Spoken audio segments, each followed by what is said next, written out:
Hi, everyone. Sorry to disturb you, but all right. I'll just give everyone a second to get settled down.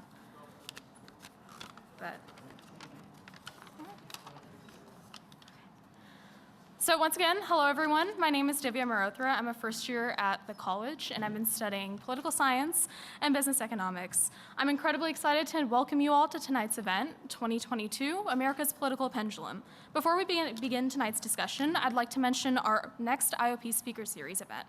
On March 7th, the IOP will be hosting a conversation with Patrick Gaspard, the former U.S. ambassador to South Africa, who currently serves as president and CEO of the Center for American Progress. Mr. Gaspard will be discussing global trends that could factor into America's midterm elections in a conversation with IOP Pritzker Fellow Anna Galland. Tonight, we'll be hearing a discussion that will touch on the political stories that dominate America today, ranging from the midterm elections and an open Supreme Court seat to President Joe Biden's upcoming State of the Union address and the implications of the recent Russian invasion of Ukraine. Our panelists include Amy Walter, who has been the publisher and editor-in-chief of the Cook Political Report with Amy Walter, an independent, nonpartisan newsletter that tracks and analyzes federal and state elections since July of 2021. She previously served as national and senior editor of the publication and political director of ABC News from 2010 to 2013. Fun fact, she was even awarded the Washington Post's Crystal Ball Award for accurately predicting the results of the 2000 election. We can certainly trust her to make some accurate and valuable insights tonight. Our other panelist is Mark Murray, senior political editor for NBC News, who also regularly writes and edits for NBC's blog, First Read. Having been at NBC since 2003, he has reported on numerous midterm and presidential elections, including what he calls the 4 change midterm elections since 2006. Hopefully we'll get to hear his thoughts on whether 2022 will be the 5th straight change midterm election. Finally, tonight's moderator is David Axelrod, director of our very own Institute of Politics. His experience includes serving as President Obama's senior advisor and campaign's chief strategist, and also appearing as senior political commentator at CNN. I'm thrilled to hear from our distinguished speakers, and I hope you are too. Once again, welcome to tonight's event. Thank you so much. Thank you, and we have to mention the other, I think, coveted resume item of yours, both former Pritzker Fellows here at the Institute of Politics. Exactly. Those were formative experiences. Very much. They were for us, anyway. So there's so much to cover, but I think maybe the best place to start is just a general thought from both of you, and you both do a lot of deep thinking about this stuff, about the political moment we're in, the mood of the country, the state of our politics, and how that flows into the year, the election year. It feels as if we are in a constant state of chaos and uncertainty and anxiety. Mark listens to many of the same focus groups that I do. You, I know, are sitting in on a lot of these, and I've yet to sit in one where the terms depressed, disappointed, scared, anxious have not been uttered within the first 2 minutes. That is everybody's experience right now living in the world, regardless of whether they identify as a Democrat or Republican or independent. So there's just this overall,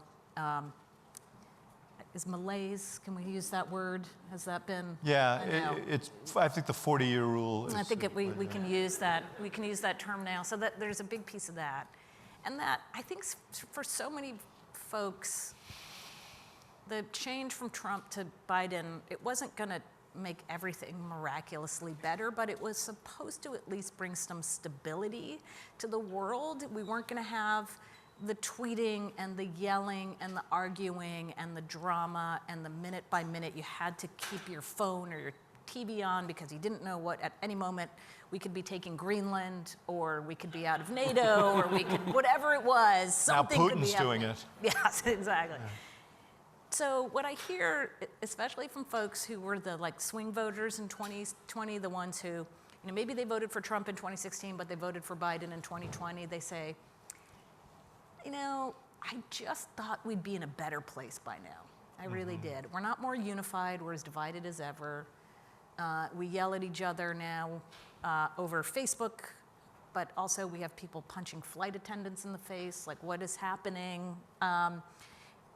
So we seem angrier than ever, divided as ever. And what is going on with COVID? Wasn't he gonna like fix this? I know it's a disease, but it seems like we can't quite get our arms around it. The administration didn't. You're bumming everybody out I'm here. sorry. And then the economy. And then the economy sucks. But other than that, it's great. It is great. So I don't hear a lot of optimism. And as you well know, both of you well know, it is not fun to be an incumbent at a time when people are pessimistic and don't feel confident about the future. And so I think with the Russian invasion this week, it's just one more example about how it seems like the world is still as chaotic and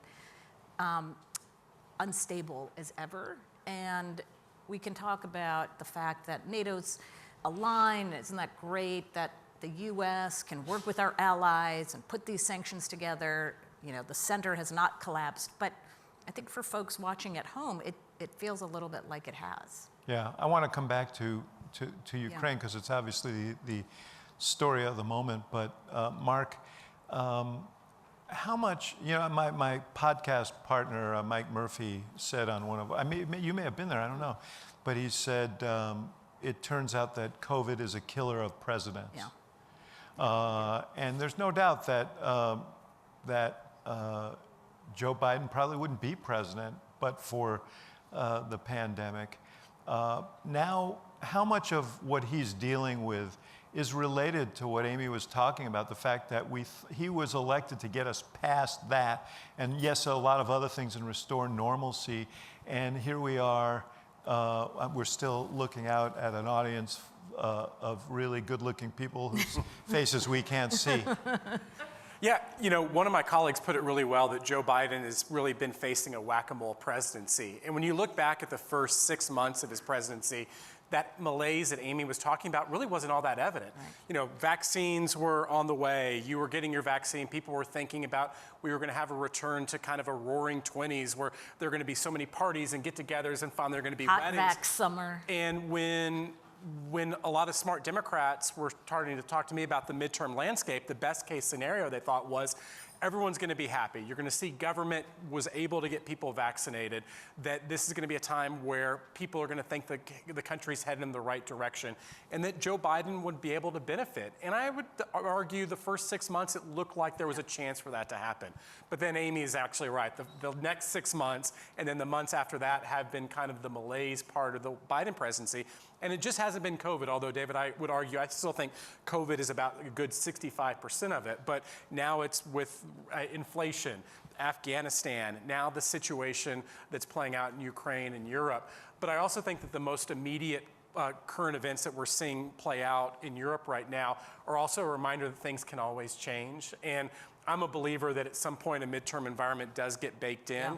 But what we are seeing is high instability and unpredictable things, and a reminder that political landscapes sometimes can change in the blink of an eye. And so Which is why it's so impressive when you win the Crystal Ball Award. I know. You know what I did, by the way? I'll only tell you guys, so keep this to yourselves. But it was, I don't know if you remember this, Washington Post would do this contest, they don't do it anymore, that it's the weekend before the election. And it's not just who's going to win the presidential, but it's like, how many seats will Democrats have in the House? How many will Republican? How many seats in the Senate? What will the, final electoral college number be? And I was super stressed about this, mostly because I was going up against the reigning champion, the AP government students from one of the local high schools. That's who won in 1998, and I was like, look, I can lose to like Stephanopoulos or Axelrod, that's fine, but I am not losing to high school students. And I did, I beat them. They came in second. Right. And I just dunked on them. I was like, see that, kids? You think you know about politics? Still going to therapy for that, I'm sure. Yeah, right. So I agree with what both of you said, that I think that we're out of sync. There is a sense that things are kind of out of control. Yes. And the expectation or hope was that Biden would help bring things back under control. Tell me what you think the political ramifications of this latest development is in Ukraine. Because one of the things you said, Mark, is things can change. One of the things that Democrats hope will change is inflation, that it might recede. Seems like this is going to make it harder. We're going to be looking at higher gas prices and perhaps other things, along with other disruptions. Tell me what you think this does to the president. And we're political people, so we're having a political discussion. There are significant geopolitical elements to this and values elements and so on. But just as a pure political matter, what does this do? Yeah, purely political and staying in my lane and not getting into geopolitics. To me, what was really interesting, at least these first 24 hours, was that so much of the political heat that Joe Biden has usually received from Republicans dissipated. That all of a sudden, the kind of statements from Josh Hawley, from Missouri, or other Republicans that just almost reflexively would always criticize Joe Biden ended up being a lot more restrained. Maybe to the most restrained that I've seen since the inauguration for Joe Biden. So there is some space that he has and kind of an opportunity to rise to the occasion, be a Churchill in the Oval Office, and with also the idea that things can change. The other component too is, at least for the long term, and we start looking at 2024, I don't know, this Russia story, and with everyone so focused on it, I wonder what it does to the former president, Donald Trump, and kind of given the statements that he's made, because we've seen so many Republicans almost kind of wormhole the former president's statements on Russia. And if this becomes not a multi-month story, but a multi-year story and a long, long campaign, the former president's hold on his party and on 2024, I think it's going to be an interesting story. I still think that he still is the dominant force there, but it becomes a very different story. But then, David, you're exactly right on the domestic front, on rising prices, the sacrifices that not only potential U.S. military would end up having to have, even just going to NATO countries to bolster them, but the kind of sacrifice that Americans have to pay as well. It is such an open question, and I'm kind of looking forward to what the answer is come 2023 and 2024. Yeah, Amy, I guess the question is, what is it that people are thinking about when they sit around the kitchen table, and are they thinking about Ukraine, or are they thinking about gas prices, and are they asking themselves, there was this AP NORC poll yesterday, I guess it was, that said, only 26% of Americans want us to get involved. I think they meant militarily, but clearly there was a tepidness. There is a mood of isolationism in the country. Absolutely. So where does that leave the president, who has a responsibility to stand up to all of this? And there's an opportunity, as Mark pointed out, to be that statesman. I mean, he's been now in front of the American public more in these last 36 hours than he had really since the beginning of his presidency. I mean, be consistently speaking out on Ukraine. So it does give him the platform. But I think he comes into this with 3 significant challenges. One, he's already seen, thanks, I think, in part to Afghanistan, but all the other things that we talked about with inflation and COVID, with much lower, there are lower opinions of him now as a leader than where he was in June.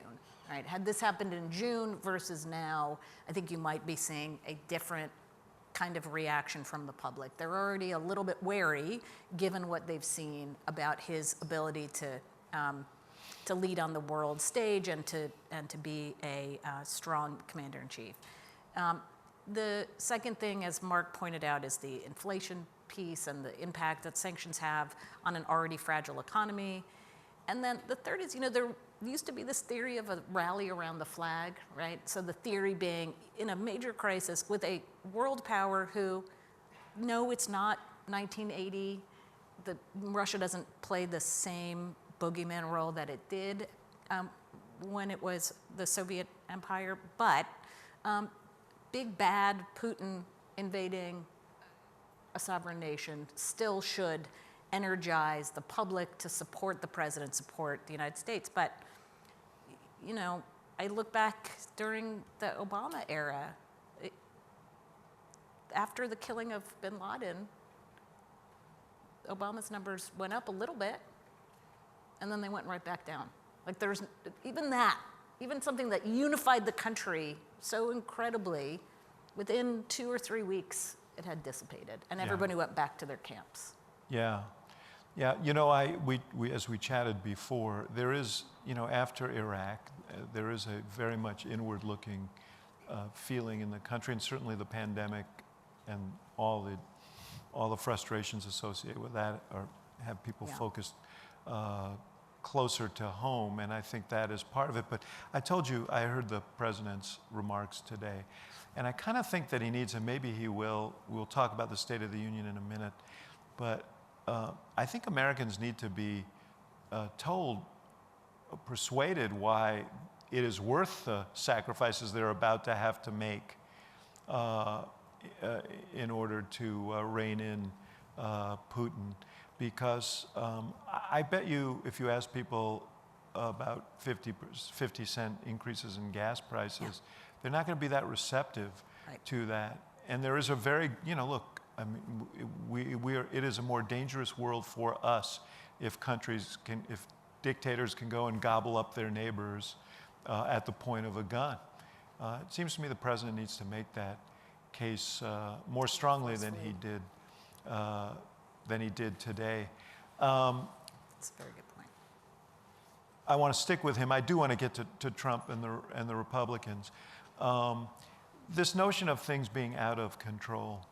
How much? I mean, the argument that has persistently been made against him by his opponents is by not that he's not a good person, but that he's sort of out of it. That he's not strong enough. That he's not with it enough. Yep. And so you have this mismatch of people feeling like things are out of control and concerns about whether he's in command.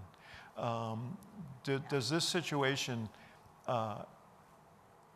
Is it an opportunity to change that?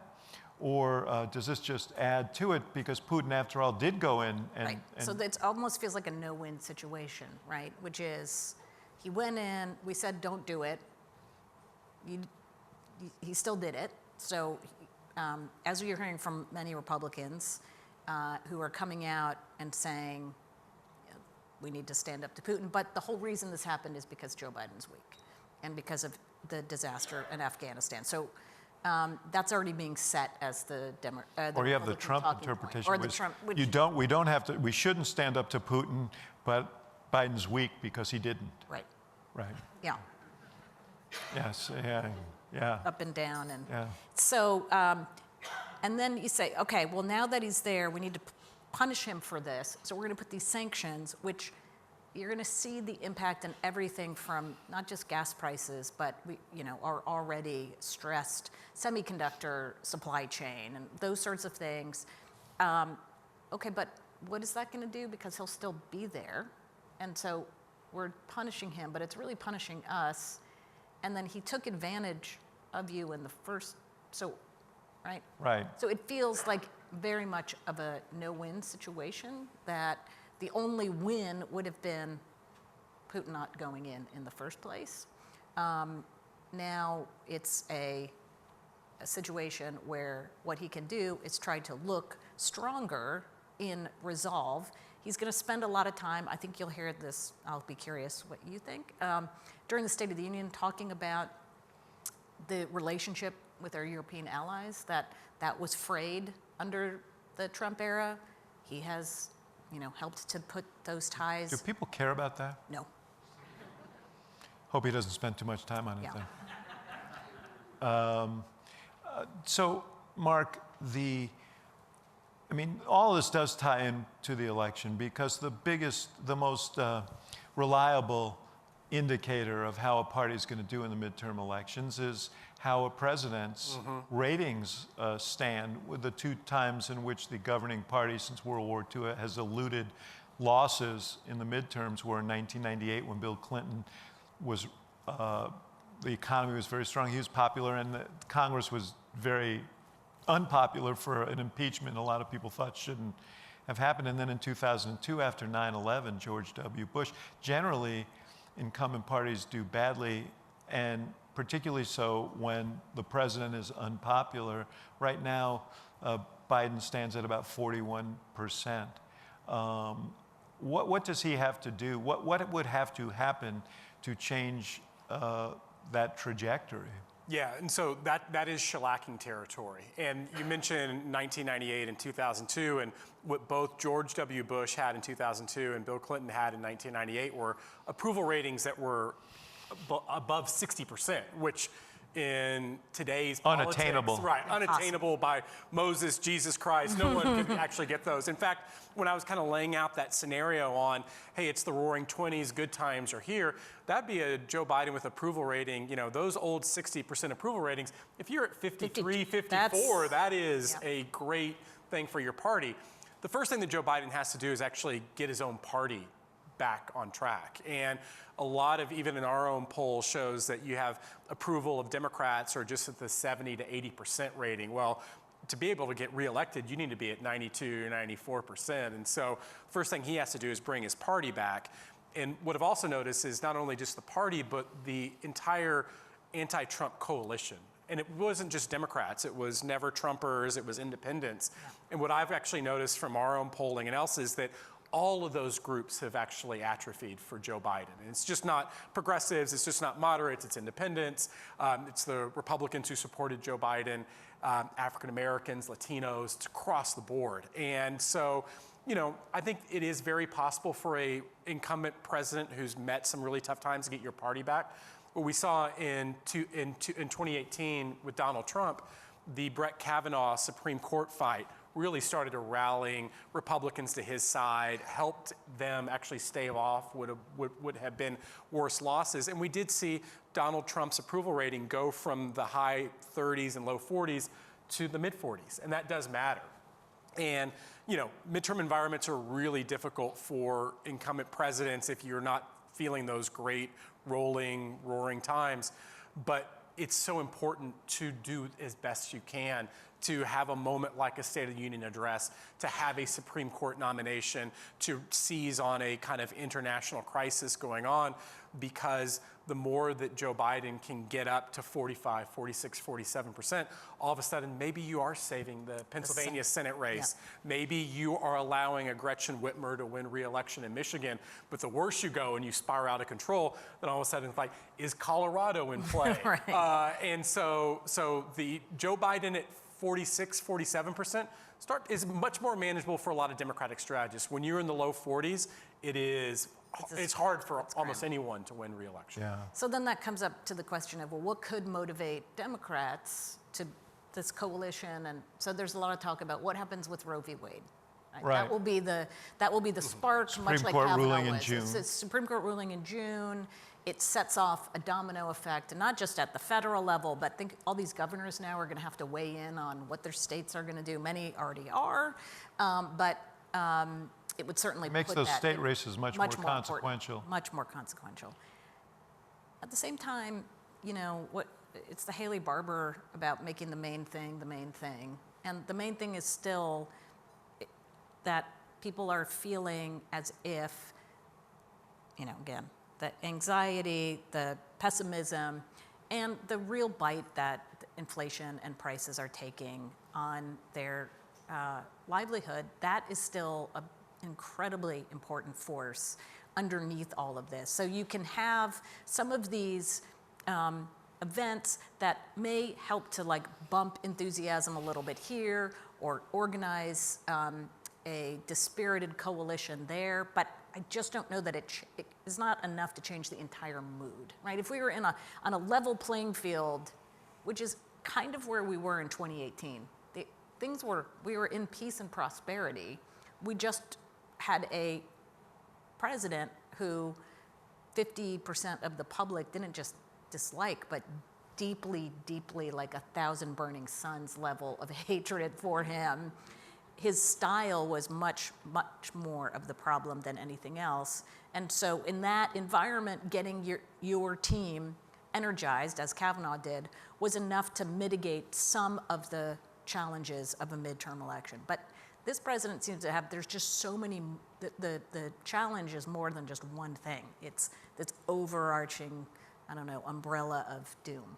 Yeah, well, I mean, That's really uplifting. Umbrella of doom is going to be my...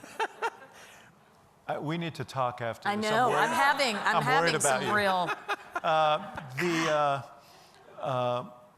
This has made, of course, a lot of Democrats in some ways nostalgic for Trump because he was such a galvanic force in terms of drawing Democratic voters out. And one of the discussions you both know among Democrats is, well, how do we bring him back into the equation? And can you actually run against Trump and motivate Democrats? This was tried in Virginia. Actually did raise Democratic turnout, but Republican turnout was even greater. And it was greater not because of Trump, but because of local issues like school administration, and not so much about critical race theory, which got a lot of attention, but about just general frustration on the part of parents about the opening of schools and the closing of schools and the requirements of their students. And we saw that played out again in San Francisco in an election recently. How much are those kinds of issues motivating voters? And, well, I've got a follow-up question, but I didn't invite you guys to hear me speak. To me, and particularly in a midterm environment, the most galvanizing force is being of the opposition. Being out of power makes you angry. And so we ended up seeing that when Republicans ended up losing the White House in 2008, and David, when you were in the White House, the Tea Party came into existence, and they were fired up, and we saw the intensity on the Republican side. And then when Trump took over, and Amy was talking about the fire of a burning thousand suns from Democratic voters, we saw the Women's March. We saw pro-immigrant marches across the country. And the energy was on the Democratic side. And now Democrats are in the White House, and Republicans have it on their side.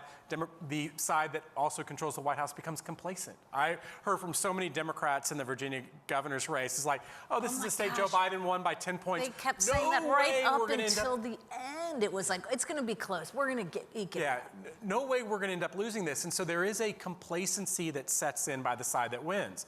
Now, the one other thing that ends up happening, and maybe there's very little that Democrats can do this midterm environment to get their forces as energetic as the opposition, but you have to do enough to be able to save, because every Senate race matters, every governorship, particularly as we start looking ahead to 2024, particularly in those battleground states of Michigan, Pennsylvania, Arizona, Georgia, are going to be for all the marbles on how elections are administered in our next presidential election. So you have to do everything possible. But what one cycle that ends up happening, I think you know this very well, is that so the opposition that is so having their Tea Party marches or the women's marches, and then all of a sudden you end up winning either one branch of one chamber of Congress or both, and then you overreach.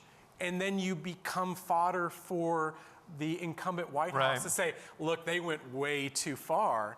And that kind of dance has been like the normal. Well, that actually that's my theory of how Democrats could bring Trump back in, because not so much him, but when you hear Kevin McCarthy and some of the House Republicans speak about what they plan, it's generally vengeance and retribution, and you throw our people off committees, we'll throw your people off committees, and so on and so forth. And it doesn't really portend a season of governing. Mm-hmm. And if people are concerned about chaos, if they are concerned about the sort of things being out of control, is that a vote really for harmony, for progress, for things coming under control? It may not work, but that is how I would certainly look at that as an argument.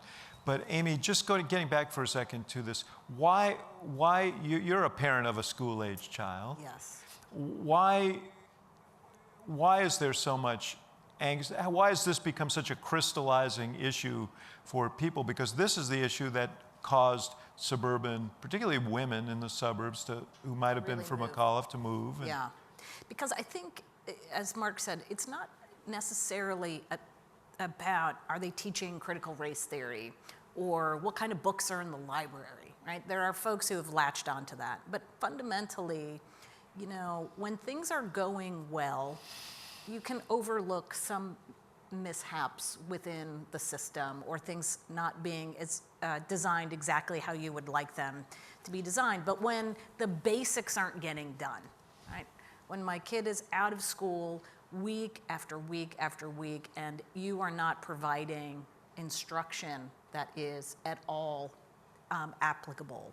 You know, there were so many folks on my block would talk about how their kids just shut down completely during that time. And it's not just, and I think this is what parents are the most upset about, it's not just the academic piece of it, it's the social and emotional piece. And there is nothing as a parent that is harder to watch than your child suffering, right? You would much rather say, I'll take all of that for you. I just want you to be in a better place. You see these stories of suicide and drug addiction and abuse among a younger set, and it is clear that it has taken a toll on this generation. And so you have parents saying, you know what, your only job is to keep these kids, right, in a safe, nurturing environment, and you didn't follow through on that. And so when you have that anger boiling up, and you had in the case of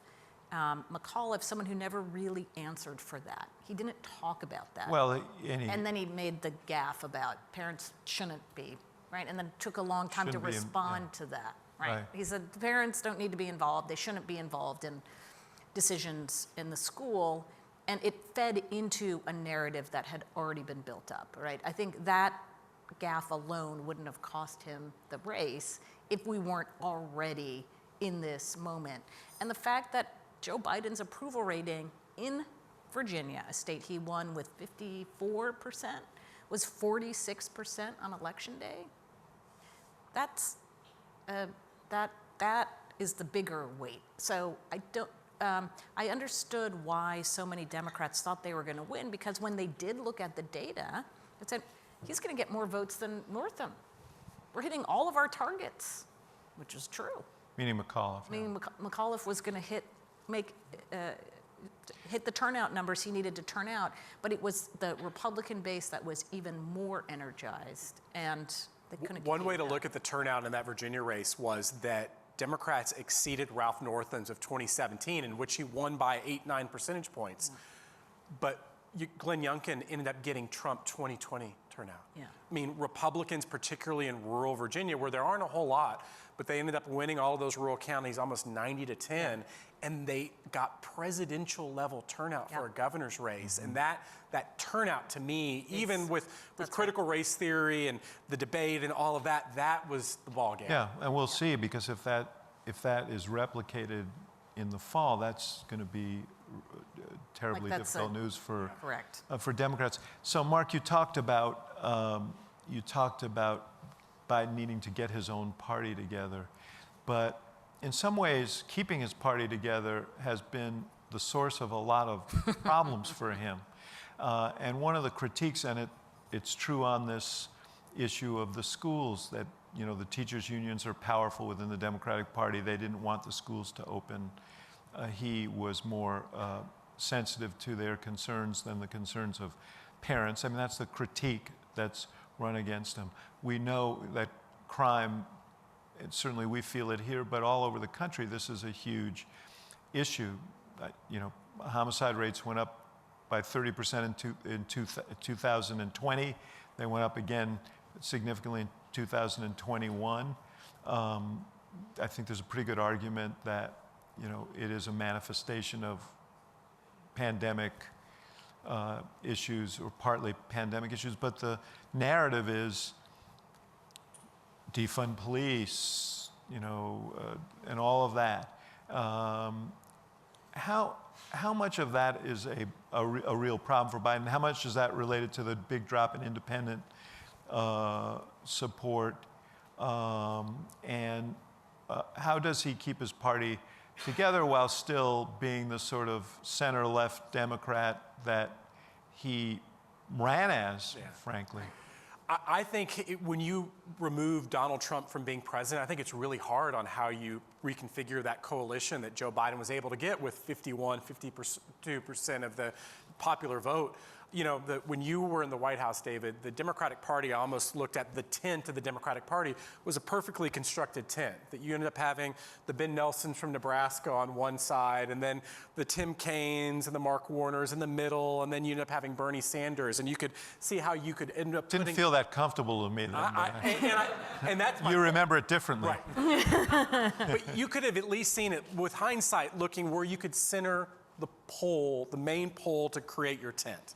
And today, I look at the composition of the Democratic Party, and the tent is moved over considerably. And I think that's made it much harder to govern in how you're able to make compromises with, you know, Joe Manchin and Kristen Sinema with a much more progressive party, and also a party that's actually become a lot more coastal.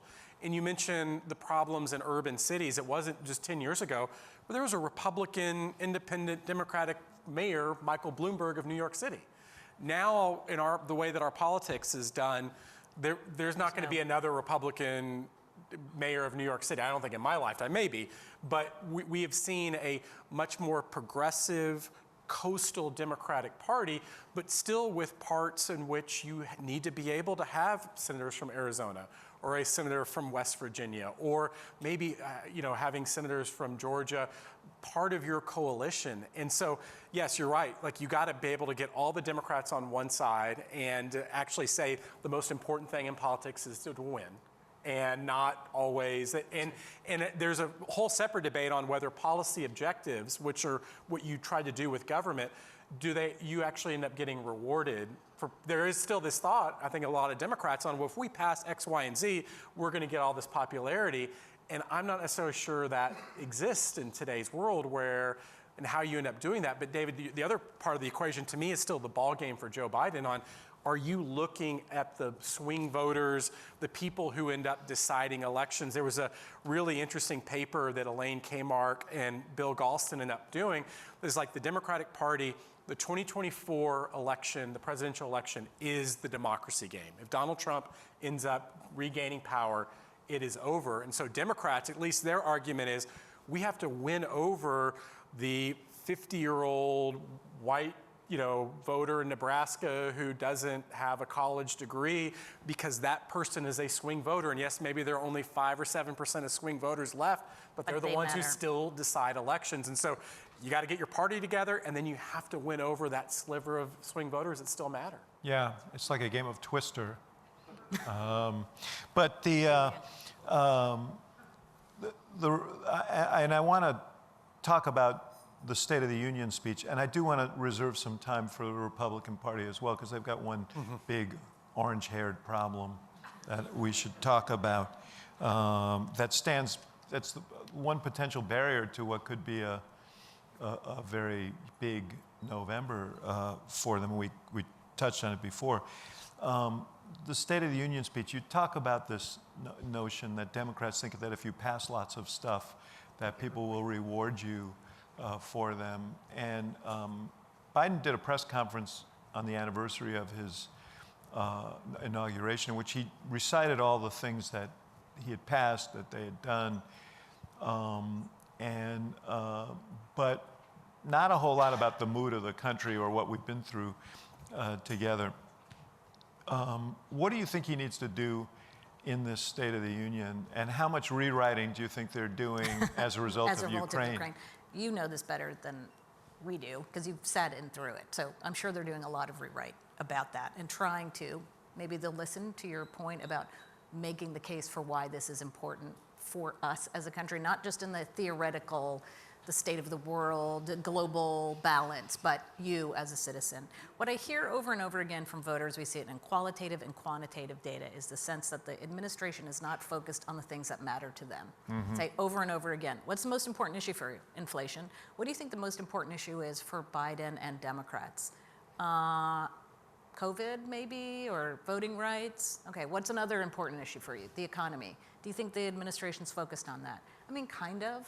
Right? So you have to meet people where they are, and I think the challenge, and part of it is tent issue. I really love this image, by the way. I'm going to steal that. But think about it this way. The White House comes in February, March, April. Vaccines are going out. People are getting vaccinated. Economic confidence is going up. People are spending money. All this money was dumped into the economy, $1.9 trillion getting pumped into the economy.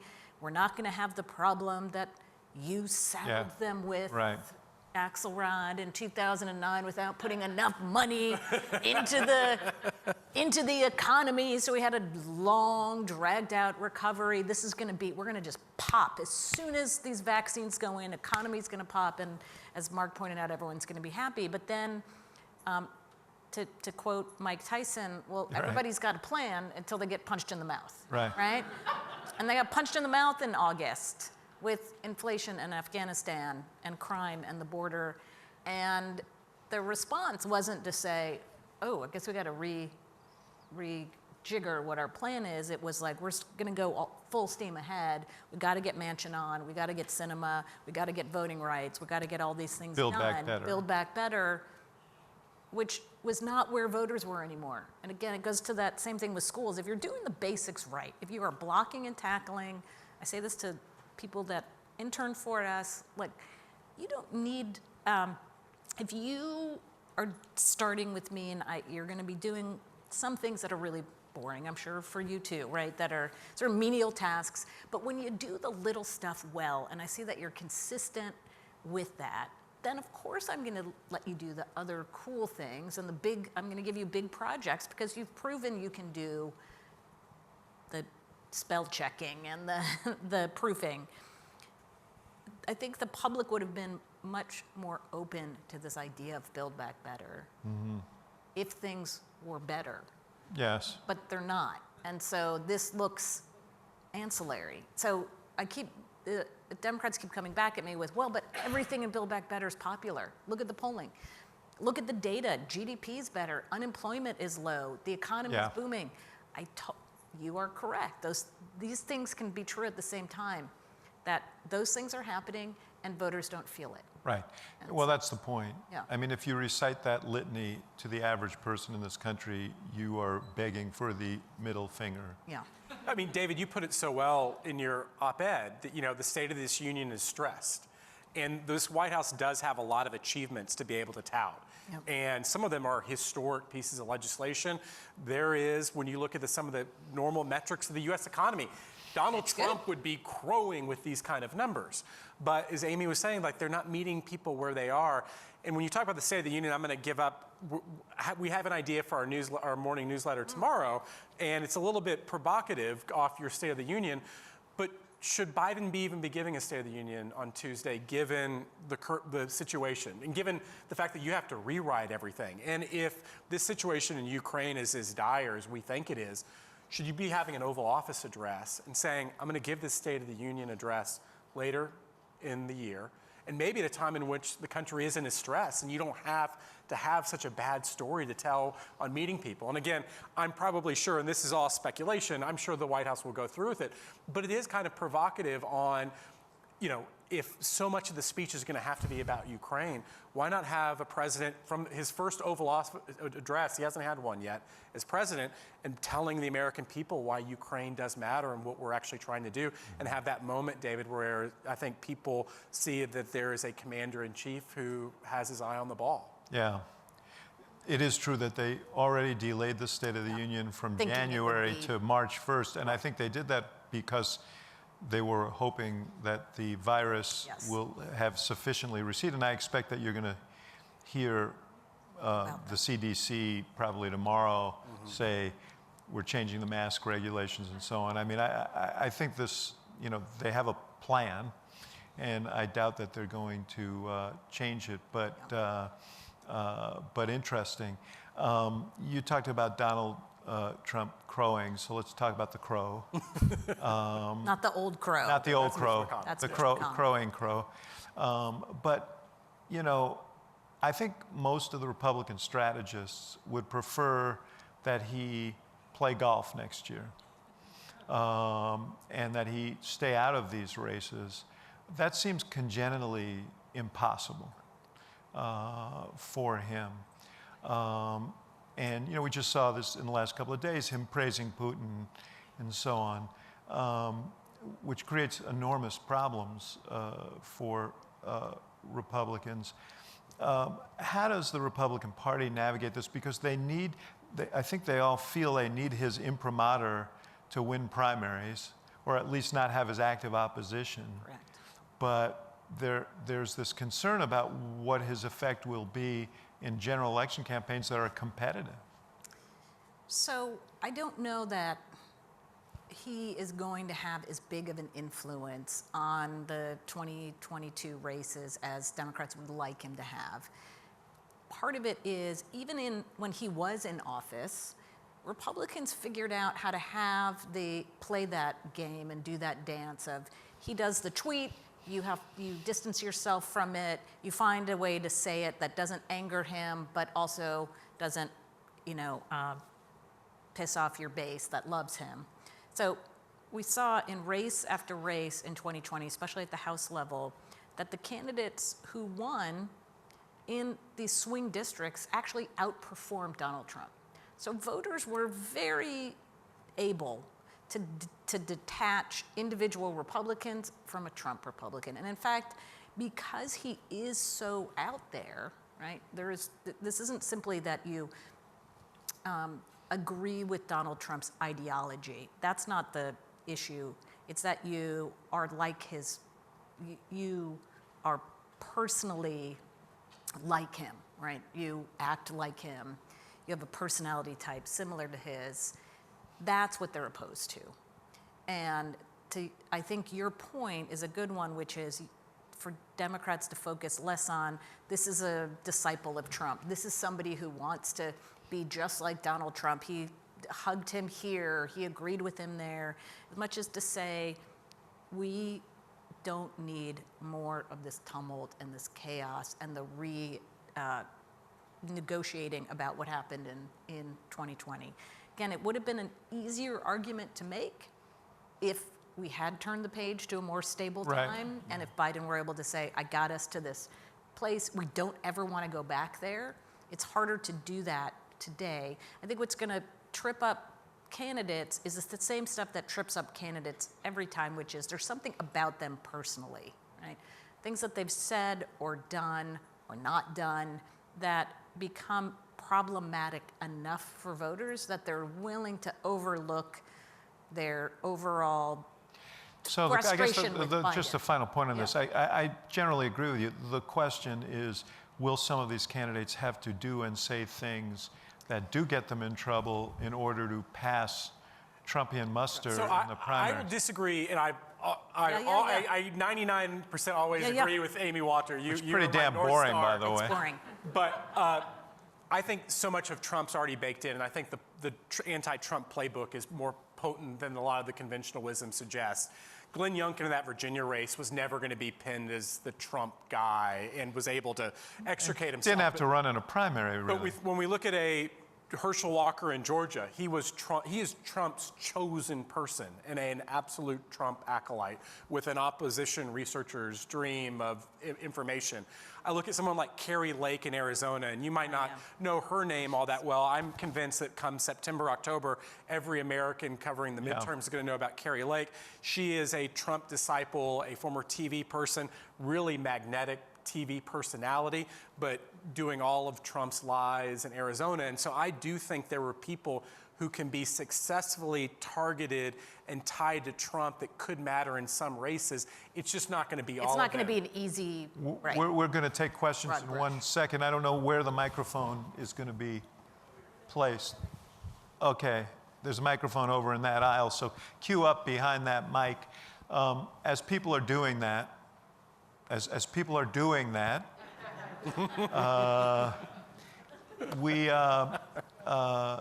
want to ask you, we touched on this earlier. I think everyone in this room probably would, or many people in this room would talk about democracy as a big issue, and how our democracy functions, how our elections function, and so on. How much of that is actually an issue for voters. So it, Not that these aren't voters, but no, that you're all important, every one of you. except you. If you ask Democrats and Republicans how worried are you about democracy, they're equally worried, but for different reasons. Right. Right? So you ask, are you worried about democracy? You'll get a Democrat saying, yeah, because Donald Trump tried to overturn the election, January 6th, blah, blah, blah. Republicans say, yeah, I'm very much worried about democracy.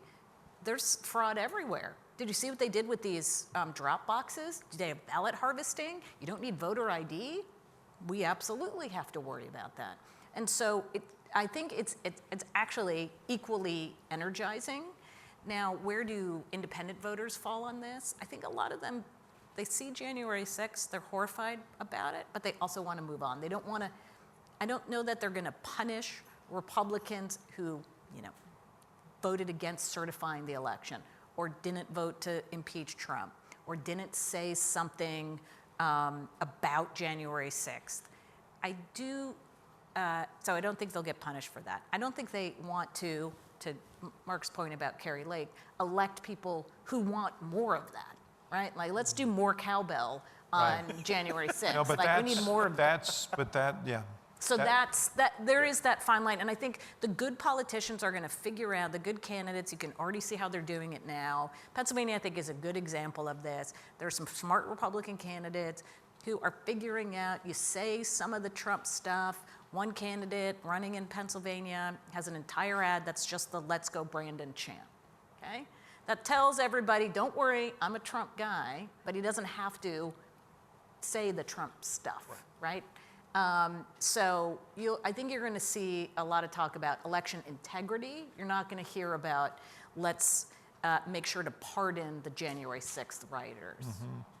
Do we have people lined up? We do. We can't see them, but we're happy that you're there. Hi, my name's Umar. I'm a first-year MPP, and my question is, I was wondering, what do you think the effect of not following through on the student loan forgiveness promise that he had made? I mean, obviously, we're at a university, and one thing that I haven't been able to, justify to myself is, his lack of follow-through on that. And I guess the standard was kind of set by, Warren, by Sanders. Oh, it's going to be total forgiveness. And then he kind of made the compromise of, oh, I'll guarantee 10,000. So what do you think the effect of that is going to be, and also why hasn't he done it? It's a great point. I don't know about you, but I hear it come up in focus groups all the time, unprompted. And when I talked earlier about like the unraveling of the anti-Trump coalition in the 2020 race, I mistakenly forgot to include younger voters. And it's absolutely clear in our polling where Joe Biden's approval rating at the beginning of his presidency was in the high 50s with younger voters, and now it's in the low 40s. And that is absolutely unsustainable. But also it shows you, when I was talking about that tent of the Democratic Party, where I think so many younger voters didn't vote for Joe Biden probably in the primaries. I mean, if you are under the age of 40, you probably voted for Bernie Sanders or at least for Elizabeth Warren. And so how Joe Biden appeals to your generation, to me, it's really hard, and so and maybe doing something like that, but I also know, like Joe Biden, I mean, the answer he keeps on always giving is, I feel like if we do that, we might lose independent voters on why are we spending money on people who, why don't I get a big check? Why don't I get my credit card forgiveness done? And so I think it's a tricky situation, but Joe Biden has to do something to win over younger voters. Thank you. Thank you.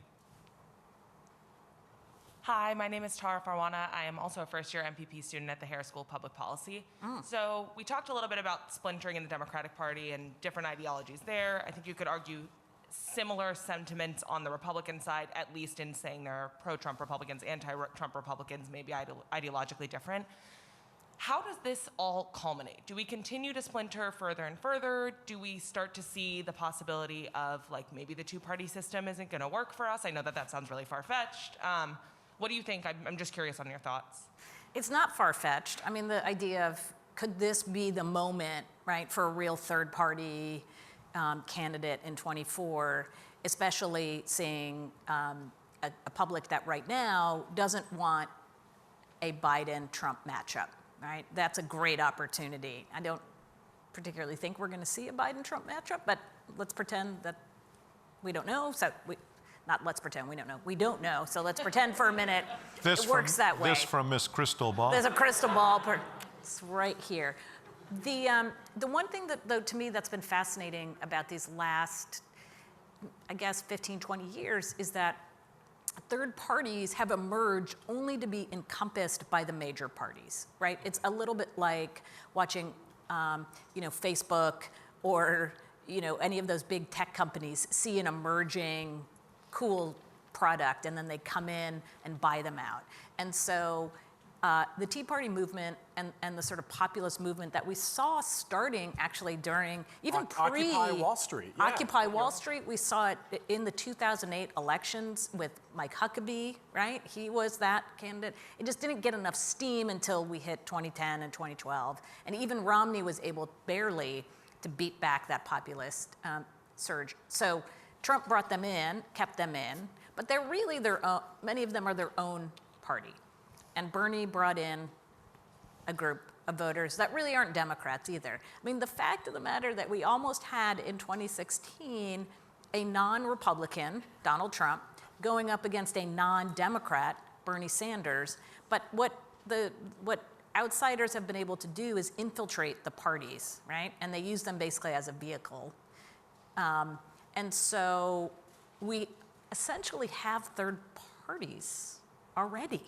Right? So it's weird to say this, like, well, we don't have third parties. We have a Democrat, right? But Trump wasn't a Republican, Bernie wasn't a Democrat, and I think you can see in so many cases where these candidates come in, they know that structurally they need to have a party. So they pick a party, Michael Bloomberg, another example of this, but I'm not about the two-party system. Yeah, Amy, another way of looking at it, in 2016, we saw two hostile takeovers of the major political parties. One was successful in Donald Trump's, one was unsuccessful in Bernie Sanders, but the Democratic Party saying, we want to incorporate your ideas in our platform, we want your voters. Joe Biden and Bernie Sanders have a really good working relationship, but I do think kind of going, I don't know if we have a third party, but I also think, both parties are still ripe for a hostile takeover, just depending on who wins that presidential nomination. One question I have of you guys is about that, about Bernie Sanders' appeal. What's striking to me about him is he doesn't wade into cultural issues very often. He really is very much about economics and class. And he's been pretty successful with it. Is there something to be learned? It seems to me Democrats always do better when they're focused on economic issues and less well when they're focused on sort of cultural issues. Right. Yeah, I mean, to me, when you look back at that San Francisco school board issue, and what really tripped up the members of the San Francisco school board weren't economics-based. Like, they weren't saying, let's tax the rich to actually, it was like, no, it was like, let's get Abraham Lincoln's name removed. And there's no doubt It's about time someone took that. Yeah. My look at the Obama and Trump presidencies is, when I was in college and I loved studying Marxist-based critiques of our politics and history, but I learned like race and geography and culture do matter so much. But Democrats, like, if you had Democrats just saying, all I want to do is tax the rich every single day, instead of like, well, let's be able to, when you start touching culture, it's tougher than on the... It is, although some of the culture works for Democrats in places like suburban America, it does. with the, like, I call them the Peloton moms, like the certain women of high income. We know where they are around this. Is Peloton still okay? I don't know. I know. They're doing Peloton dad. Yeah, they're okay. Yeah, you don't count. So on guns, remember that used to be a third rail. I think guns works for Democrats as a cultural issue in suburban America. It works against Republicans there. Yeah, but it does cut. It works in individual races. It does not work as this goes to the fundamental strategy. issue, which is the Democratic Party is aggregated now very much in cities and suburban areas. And as you cater to those voters, you alienate yourself from 100%. others. Yes? Yeah, I'm not a student, so thank you very much for letting me ask a question. My name is Wolfgang Mössinger. I'm the German Consul General here in Chicago for the Midwest. Yeah. And I would like to come back to an issue that is also very dear to my heart. It's Ukraine, because before I came to Chicago in 2019, I was German Consul General in Eastern Ukraine for 4 years. Wow. So I know all these places where the CNN reporters are not reporting from very well. I want to come back to this issue. How could Joe Biden convince the general public that Ukraine is an issue that matters to the Americans? And my question is simply, what could we Europeans do to help him to persuade the public that it is a matter that important to them? How could we help to create this sense of urgency to really have to do something about stopping Putin? Because otherwise, if we don't do that, nobody will be safe in the future. Thank you. First of all, let me say our thoughts are with Ukraine, with Europe right now, and the issue is how do we make the case to the American people? And I think the answer to your question is how you can help, or how the world can help. Is there needs to there is a large thing at stake here, which is if there are no rules, if countries can be overrun at the whim of dictators, then we've run this experiment in the last century. We know how it turns out, and we may think that we're avoiding a conflict, but we may be setting ourselves up for a larger conflict. And anything that is done to underscore that this isn't a one-off, this isn't merely a dispute between two countries.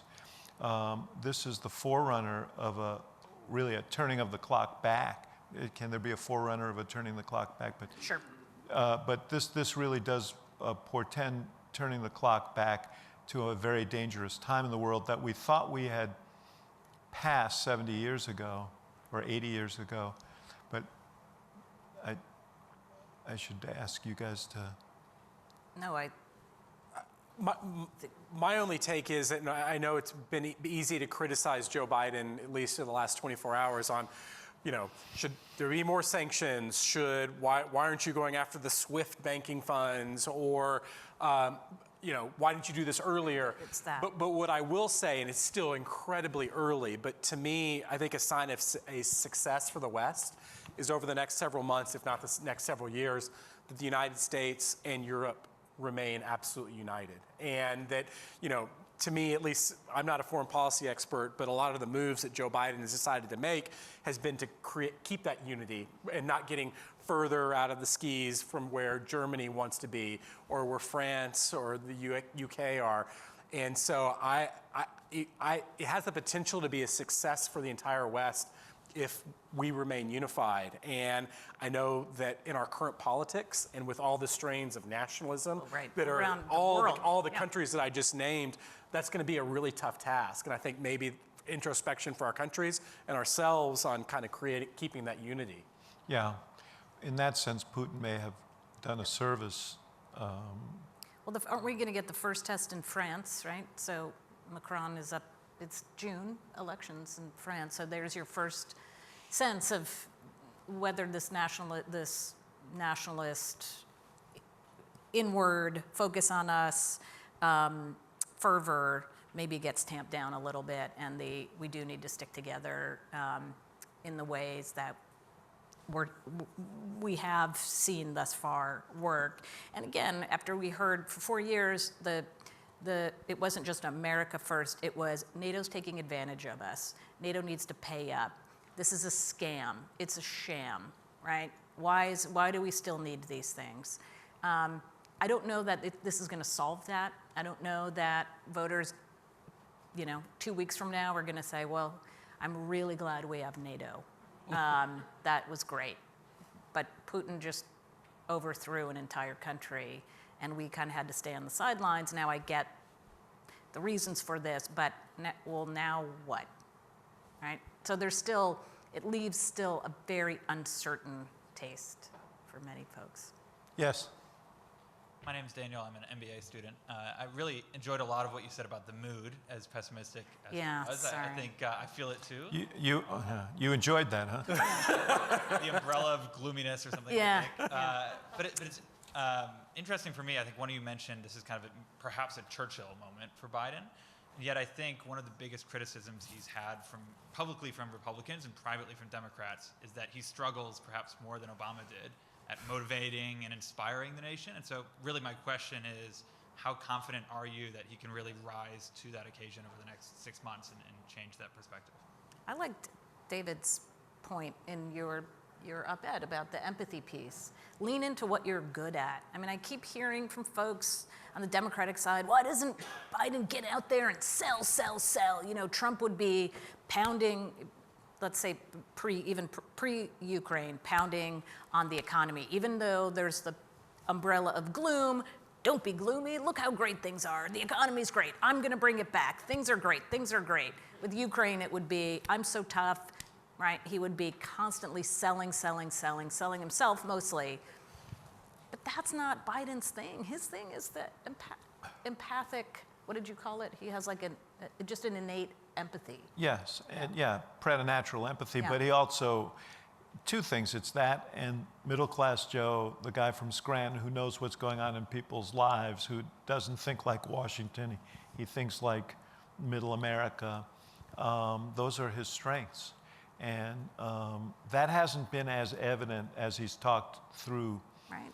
these issues. He sounds too much more like Washington. And in fairness to Joe Biden, one thing that they've struggled before this Ukraine crisis really has been COVID. It's really hard to go to Scranton multiple times or hit the road. Yeah. And the White House has really been very cautious because it would be a destabilizing moment, even with the Omicron variant, for the President of the United States to be able to come down with the coronavirus, although we saw that. But it's not even that, it's not that his being isn't there, although I think that it'd be great to be out there, but it's just that he's not speaking to what's going on out there. But I think the question's a little different, which is, does he have the ability to hit those high notes? And, I think he's been uneven in that regard.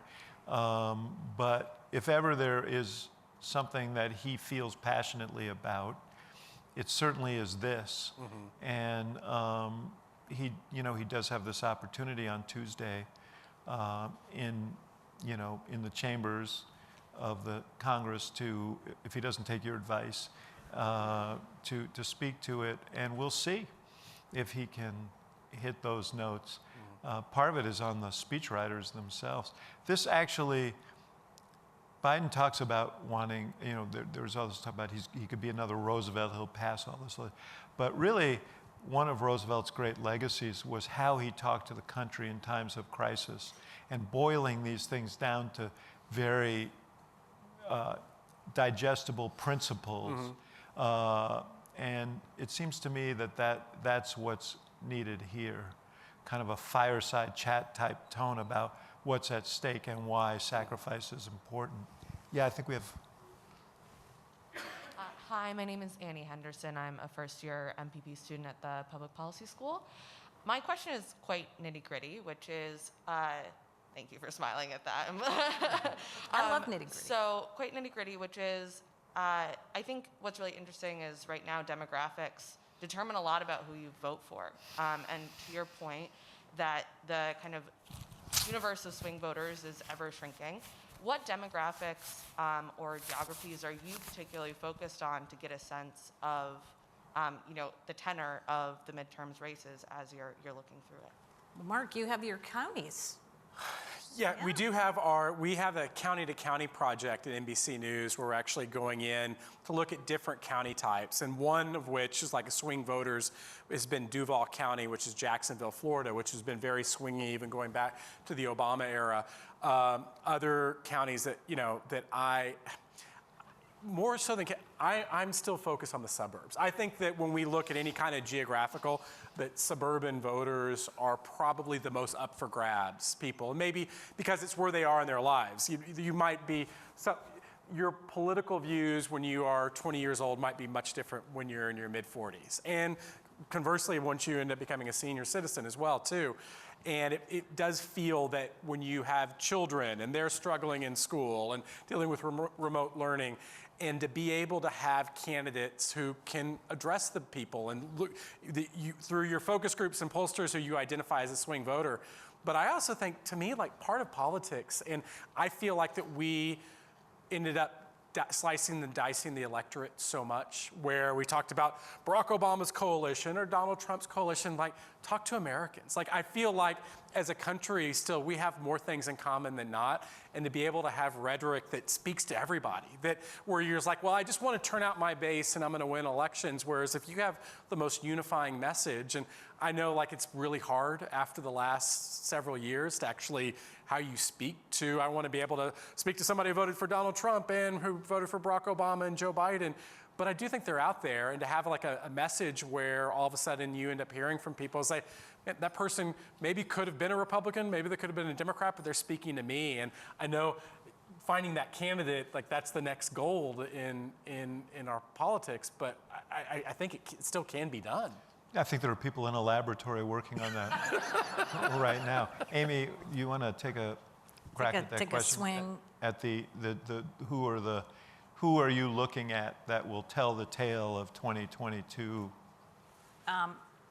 I agree with Mark's, and also we're going to spend a lot of time looking at Latino voters. Unfortunately, there aren't enough organizations doing polling there because it is much more expensive. You have to get a much bigger sample. To do a national sample, it's much harder than if you were just going to do a national sample of all voters. So the amount of work that it takes to do it is more complicated. However, we'll have results, right? And we're going to have results in Texas, especially in and around the Rio Grande Valley. We're going to have results in Arizona. We're going to see, though, and this is the challenge about a midterm electorate, just what we talked about earlier of the differential turnout. Who's more likely to turn out in a midterm? Usually they're older, usually they're better educated, usually it's a much whiter group of voters. So it's not going to potentially give us, right, the insight that a presidential turnout will provide. But I think what we're continuing to see cycle after cycle is incredible turnout. 2018, 2020, this governor's race in Virginia, really high turnout there. So we could be looking at the level of turnout that can give us some insights where normally you would say, it's a midterm year, don't take it too seriously. But watch where those voters that, when you assume here's who Latino voters are, here's what they are worried about, when you've been assuming that for the last 10, 20, 30 years, and then those assumptions turn out to not come to fruition, you have to take a deeper, longer look. Yes. One reason Putin did invade was to prove that economic sanctions could not deter him. So one very powerful American response that could be made is to greatly increase energy exports. And Republicans, of course, will be calling for that. Yeah. But of course, this involves pipelines and fracking and whatnot. So how should Biden handle that? One move he could make is to say that stopping Putin, punishing Putin, and even getting Putin so unpopular he's removed in Russia takes priority. Or will this cause like fractioning in the Democratic Party? So what impact would that have on the midterms if Biden said the top priority now is punishing Putin? I was listening to Michael McFaul, who was your ambassador to Russia during the Obama era, and he made the point that nothing can convince Vladimir Putin, that there's someone, elections are shams in Russia, that maybe Vladimir Putin is off the deep end and no level of sanction, no matter of energy will convince him otherwise. But one of the focus on sanctions, and maybe even your question on energy independence and making a lot of the oligarchs suffer, is a long-term play. That the only way to break off people would be months and years, and that's going to be really, really difficult on being able to pull that off. And I just, to me, I think there's an open question on whether we're dealing with someone who is rational. We're trying to have all these rational policies and thinking that would actually stop him. I'm not necessarily sure anything would. Well, this was the challenge for President Biden when gas prices started to go up, right? And you have the climate president saying to OPEC, can you guys just pump a little bit more, help me out? So that balancing act, now, again, this is where the frustration comes in. We should be able to have a conversation in this country that says, I can be both pro-climate and also pro-energy, and this is how we do it, as opposed to the conversation that it comes down to, you're fracking, bad, or you're anti-fracking, you're destroying jobs and the economy. So there is that balance there, but I don't know that he can do that today. But when you talk to folks in the energy industry, they're like, we have the possibility to ship, right? What do we have? We have a lot of natural gas that can be shipped to Europe, but it's going to take incredible infrastructure and investment. And to your point, saying, yay, keep on doing it, guys. We love more fracking. Yeah. It's hard. Yeah, this is why those presidents get the big bucks. It is. Yeah, it's a hard job. It's a hard job, man. Yeah, I mean, yeah. it looks easy. I'll tell you what's not a hard job is moderating a discussion with you guys. And I so appreciate you, Amy and Mark, for being here tonight, but also for your splendid turns as fellows here, and Amy, your continued service as a member of our advisory board. So thank you for all of that, and thank all of you for your questions.